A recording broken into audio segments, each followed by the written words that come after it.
There's a character in Jujutsu Kaisen who appears in maybe a handful of episodes, who dies twice, who never had a technique, never inherited power, never belonged to the world he was born into, and yet every scene he's in feels like watching someone try to outrun their own shadow. This is about Toji Fushiguro, the sorcerer killer who wasn't a sorcerer, the strongest man in every room who never felt strong enough. Born into one of the great sorcerer families, Toji had nothing but his hands, and the Zenin clan didn't just reject him, they erased him, called him a stain, a failure, worthless. They looked at this child and decided he didn't matter, before he could even understand what that meant. Childhood rejection doesn't build character. It creates a wound that never fully closes, a voice that whispers every day, "They were right about you." So Toji adapted. He turned his body into a weapon, pushed past human limits, made his weakness into strength. No cursed energy meant he was invisible to cursed spirits, undetectable to sorcerers. He became the ultimate assassin, but every achievement was still defined by them, every victory measured against their system. He rejected the Zenin name, took his wife's name, walked away, but he never stopped trying to prove them wrong. He became the sorcerer killer, took contracts to assassinate the very people who rejected him just to prove he matters, but they never looked, because he was still playing their game, still measuring his worth by their standards, still seeking validation from people who had already decided he was nothing. Then he met her, his wife. We don't know much about her, but we know this: she was the only person who saw him as human, who loved him unconditionally, who gave him a reason beyond revenge.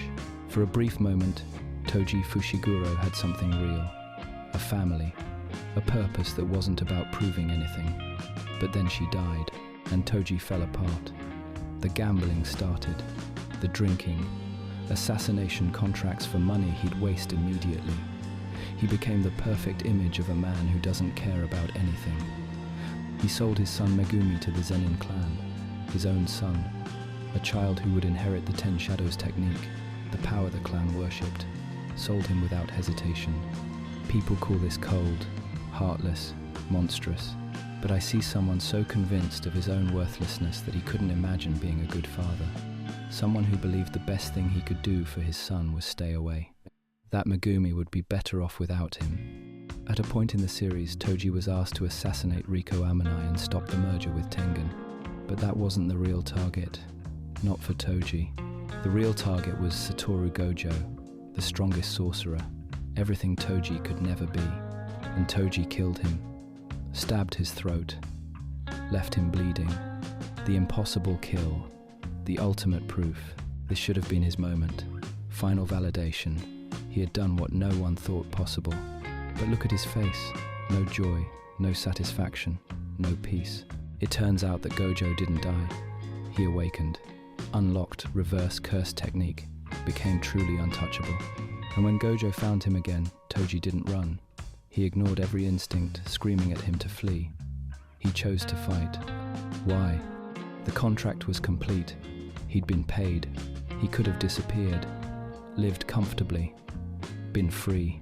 It's what you call the love of the game. He needed to win. Not for survival, not for reward, because losing meant they were right. It meant he was worthless. It meant his entire life was a mistake. And he lost. Gojo destroyed him. The gap in their power was absolute, infinite. In his final moments, Gojo asks if he has any last words. Toji says he has none. But then, thinking of his son, he breaks his silence. This isn't apathy. This is a dying man trying to save his son the only way he knows how, giving information to the only person strong enough to protect him. It's love, from someone who never learned how to show it. Years later, during Shibuya incident, a cursed technique brings Toji back. A necromancer summons his body's information into a vessel, and he hunts sorcerers, kills without mercy, becomes exactly what he always was, a weapon pointed at the Jujutsu world, until he finds Megumi, his son, grown, powerful, and then he asks his name. When Megumi says, Fushiguro, Toji smiles. He kills himself, stabs his own head to stop the rampage. ends his own resurrection. This is the only moment in Toji's entire existence where he shows genuine peace. Not when winning, not when proving himself, but when he realizes his son escaped the cycle he never could. His entire life was spent trying to prove his worth to people who didn't matter. And in death, he finally let go. This is a story about how to have everything and nothing at the same time. Toji had everything.